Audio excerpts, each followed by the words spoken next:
नमस्कार, big debate में आप सभी का स्वागत है। मैं हूं आपके साथ कविता पांडे और आज का हमारा मुद्दा है वार पलटवार तकरार। जी हां, मध्य प्रदेश विधानसभा में आज ओल्ड पेंशन स्कीम से लेकर बजट प्रावधानों तक पक्ष विपक्ष आपस में टकराते रहे। विधानसभा में विपक्ष ने ओल्ड पेंशन स्कीम लागू करने की मांग की तो सरकार इससे साफ मुकर गई।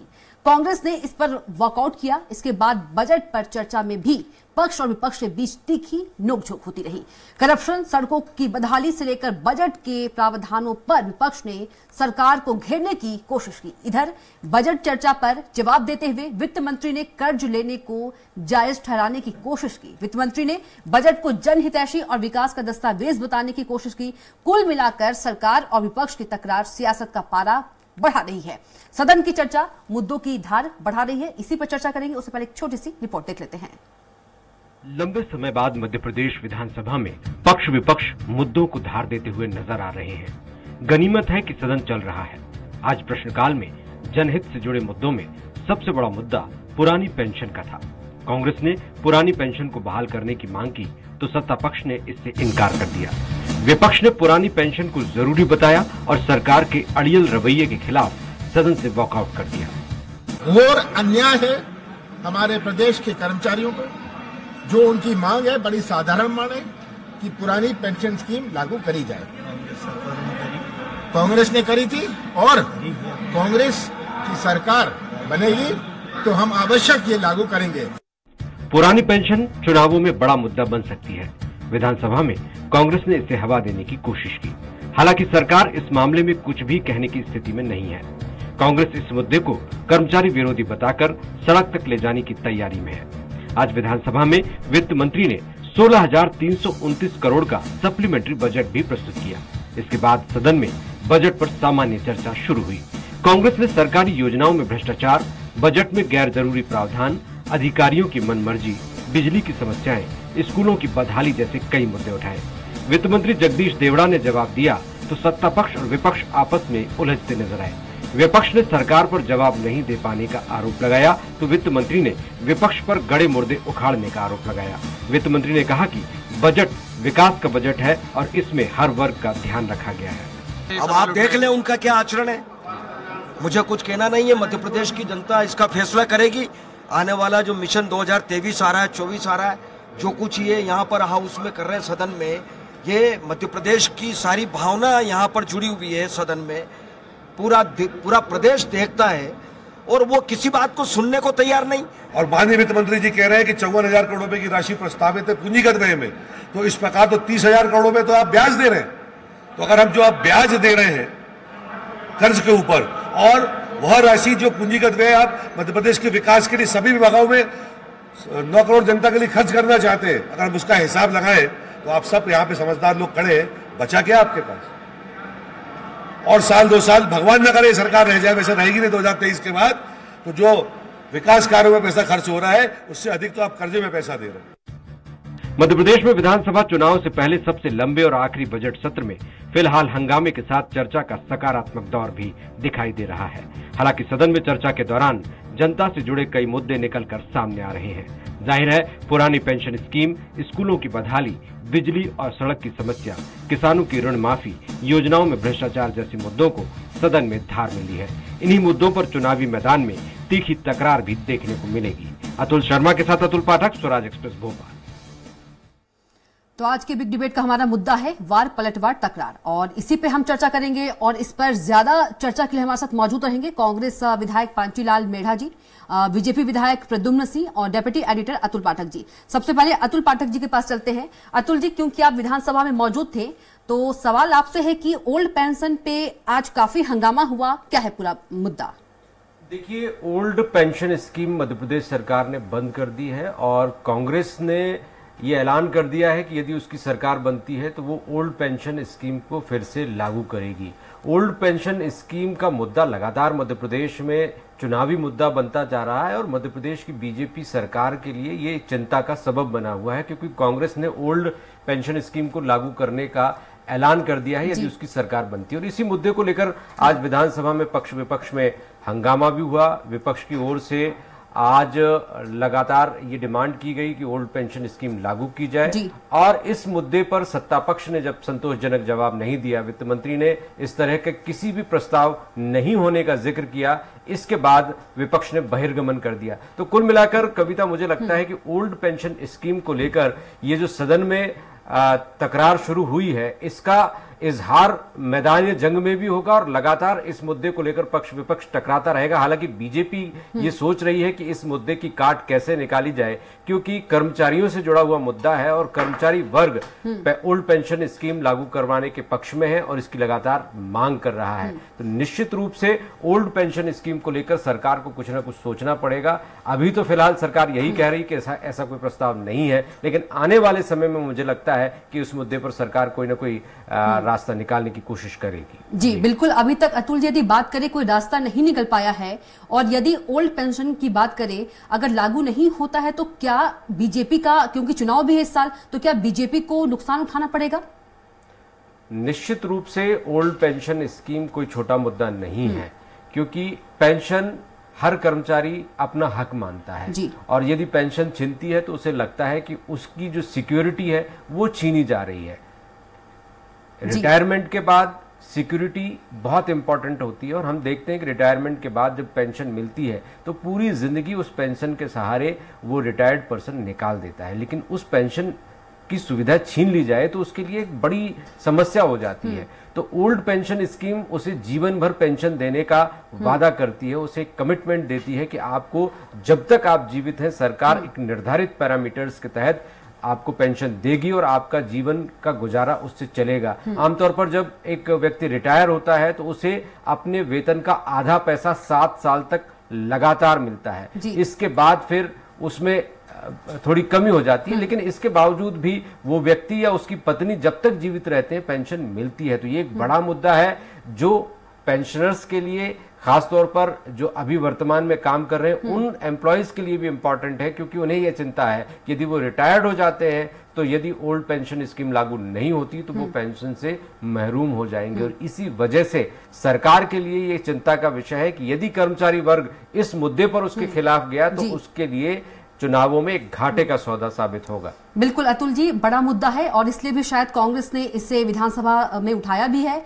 और कांग्रेस ने वादा भी किया है कि कांग्रेस की सरकार बनती है तो ओल्ड पेंशन स्कीम लागू करेगी।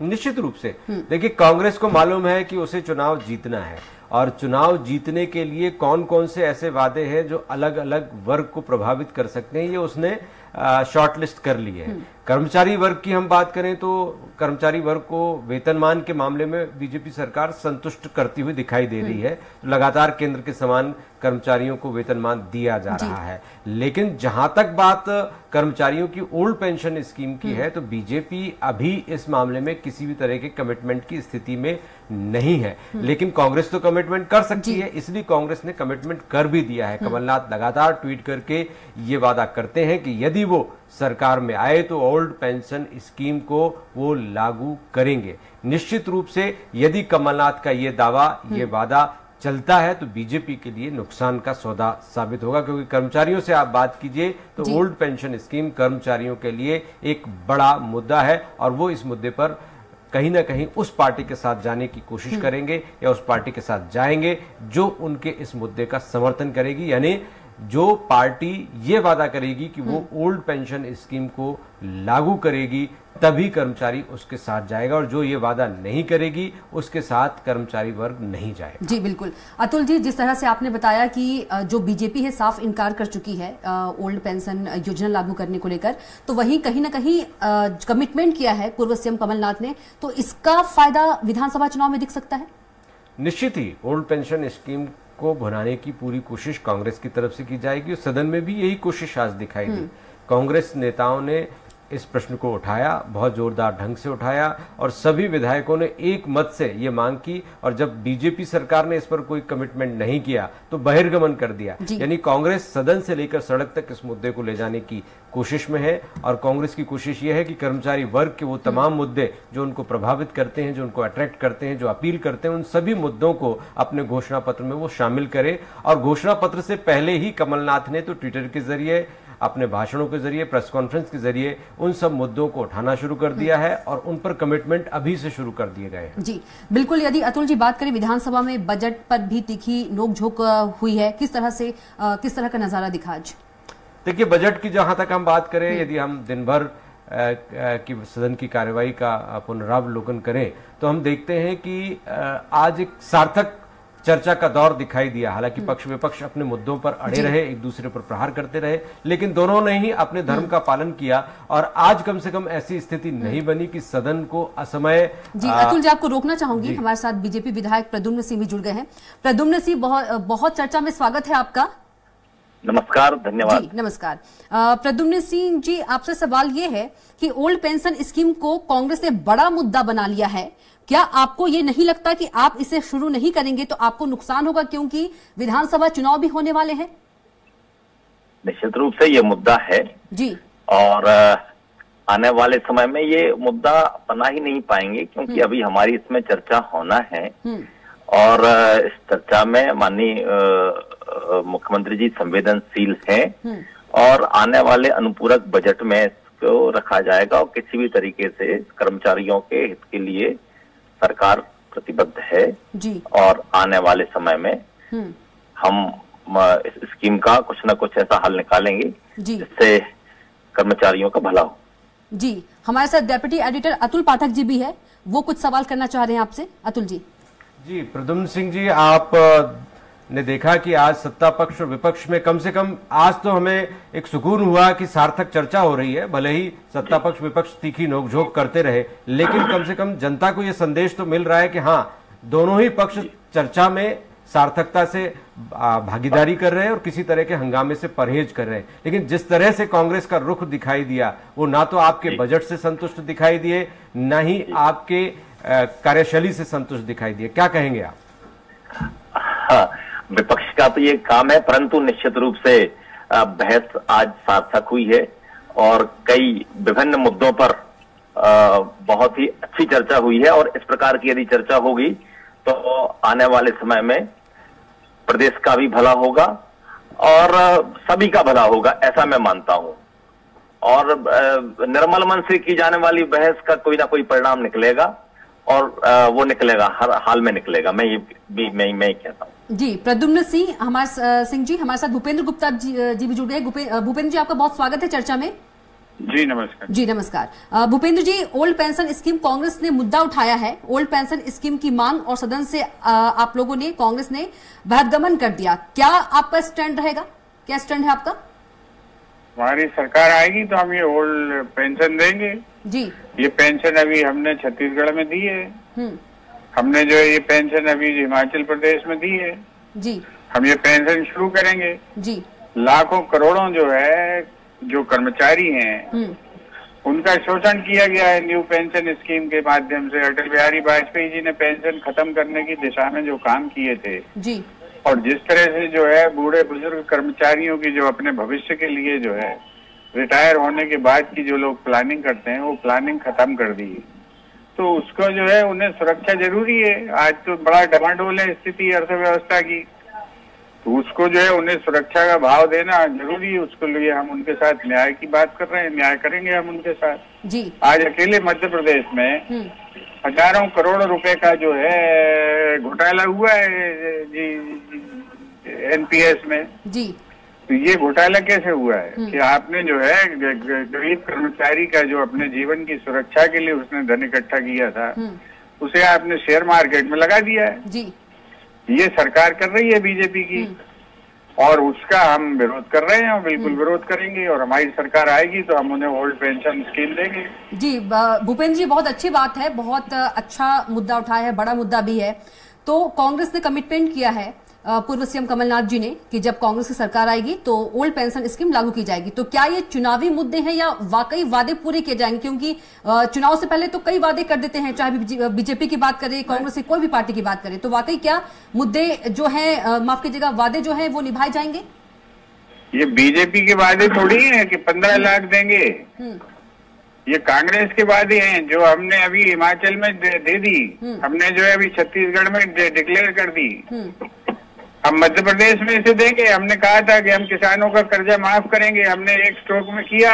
इनने तो आज से 2008 में वादा किया था कि ये 50,000 तक का किसान का कर्जा माफ करेंगे।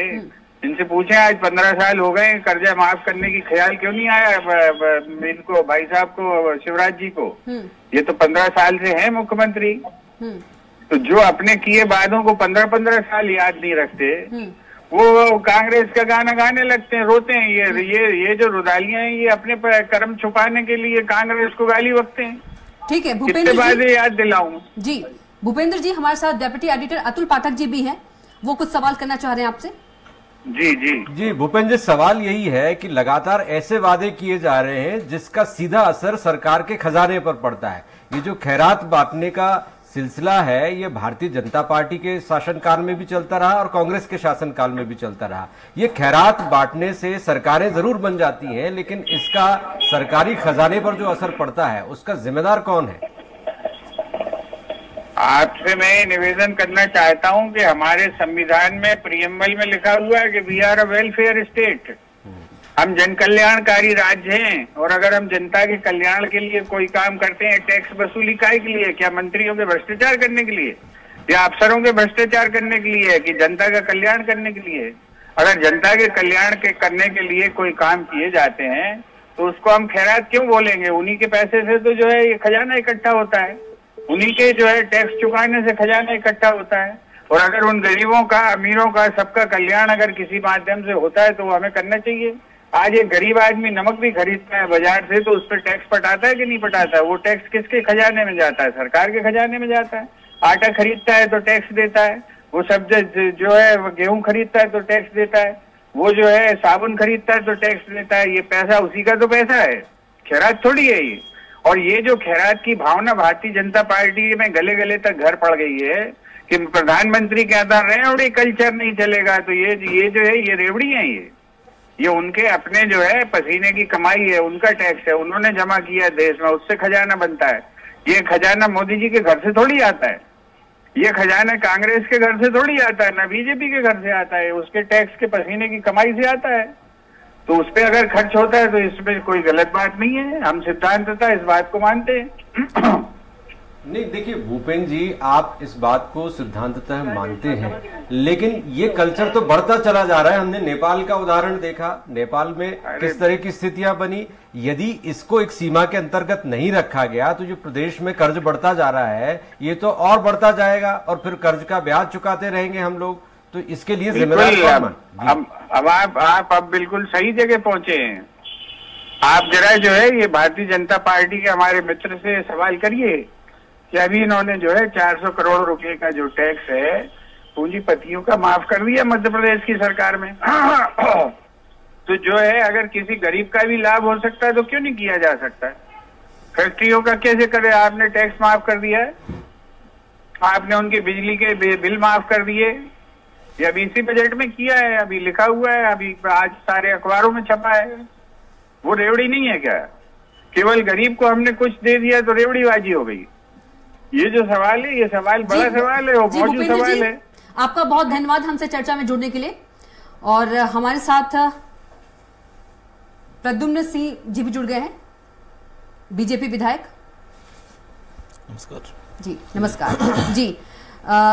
अतुल जी, क्या सवाल करना? जी प्रद्युम्न जी, ये जो विषय चल रहा था, जो कांग्रेस के प्रवक्ता कह रहे थे, लगातार कांग्रेस घोषणा कर रही है, लगातार उन मुद्दों पर आगे जाने की कोशिश कर रही है जिन मुद्दों पर आप पीछे होने की कोशिश कर रहे हैं। चाहे वो किसानों की कर्ज माफी हो, वो कह रही फिर सरकार बनेगी हम कर्ज माफी करेंगे, फिर सरकार बनेगी हम ओल्ड पेंशन लागू करेंगे, लोगों को फ्री बिजली देंगे, जो पहले उसकी योजना थी 100-200 रुपए में 100-200 यूनिट बिजली देने की। तो कांग्रेस तू डाल में पात की स्थिति में है। आप लाडली बहना योजना लेके आए हैं, लेकिन आज यही सदन में देखने को मिला बजट की चर्चा में कि चिंता बजट की सरकार के आर्थिक सेहत की नहीं है, चिंता इस बात की है कि सरकार कैसे बने। और दोनों ही सरकार बनाने के लिए इतने बेताब हैं कि ऐसी घोषणाएं कर रहे हैं जो शायद मध्य प्रदेश के बजट को, मध्य प्रदेश की अर्थव्यवस्था को स्वीकार ना हो।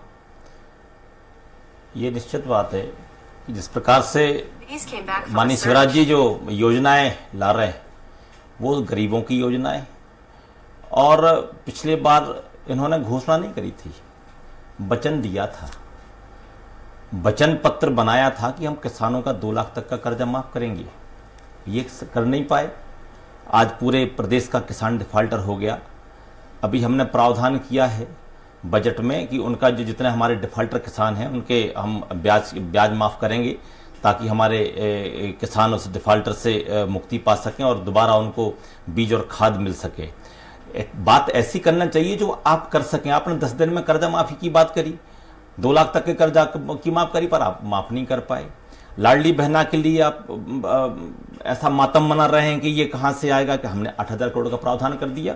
हम लाडली बहना में बहनों को 1,000 रुपए की राशि देंगे। अब ये कहने लगे हम तो जीत जाएंगे तो हम हमारी सरकार आएगी तो हम 1,500 रुपए देंगे। अभी पिछले बार कहा था कि कन्यादान योजना में हम 51,000 रुपए देंगे। कन्याओं की शादी हो गई, उनके बच्चे हो गए, उसके बाद भी एक नया पैसा किसी के कन्याओं के खाते में नहीं डाला। अभी हमने योजना बना के हम 56,000 रुपए का उनको सब करके सामान दे के उनका विवाह उन्हें काहे कर रहे हैं। तो कहना बात अलग है, करना बात अलग है। जैसे ही सदन के पटल पर जाते हैं रोने लगते हैं हमारे पास तो पैसे नहीं, हमारे पास तो पैसे नहीं। पैसा तो आपको लाना पड़ेगा, केंद्र से लाना पड़ेगा।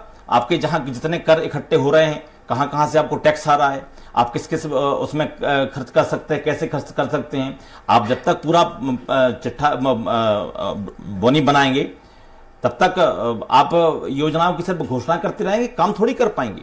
आज हमने जो घोषणा करी है वो सच्चाई के धरातल पर आप देखते हैं प्रदेश में हमने लागू करी है। चाहे मुख्यमंत्री लाडली बहना योजना अभी हम चालू करेंगे 10 जून से, कन्या विवाह में और निकाह में हम लोगों को अभी बच्चों को दे ही रहे हैं। लाडली लक्ष्मी में हम लोगों 44 लाख लाडली लक्ष्मियां हमारे प्रदेश में हो गई हैं, जिनके खाते में हम 1,18,000 रुपए डालने का काम करेंगे। तो ये गरीबों का काम है, ये कौन से अमीरों का काम सरकार कर रही है। किसानों को आपने पिछली बार जो ट्रांसफार्मर देते थे, व्यक्तिगत रूप से किसानों को ट्रांसफार्मर देते थे, आपने वो बंद कर दिए देना। पूरे किसानों में हाहाकार मचा था। अभी हमने वो फिर योजना शुरू कर दी है, किसानों के खेतों में हम ट्रांसफार्मर लगा के देंगे।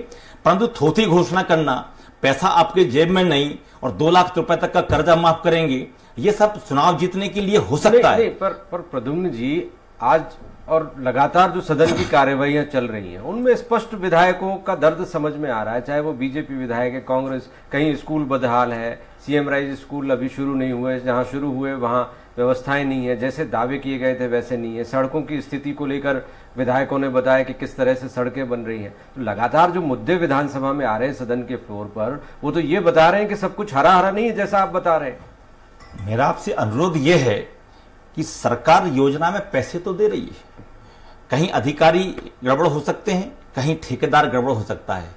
मॉनिटर करने आप जनप्रतिनिधि हैं, हम जनप्रतिनिधि हैं। यदि हम रोएंगे कि हमारा ठेकेदार हमारे यहां सही रोड नहीं बना रहा है, सरकार ने तो पैसे उस योजना में आपको दे दिए, मॉनिटर करना भी तो आपका काम है।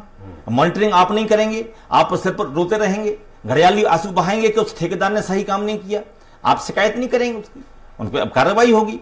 परंतु हम योजनाओं के पैसे हर जिले में, जो यदि हमने सड़क के लिए दिया तो सड़क में दे रहे हैं, यदि इस चिकित्सा में दिया तो उसके लिए दे रहे हैं, पुल के लिए दिया तो हम उसके लिए दे रहे हैं।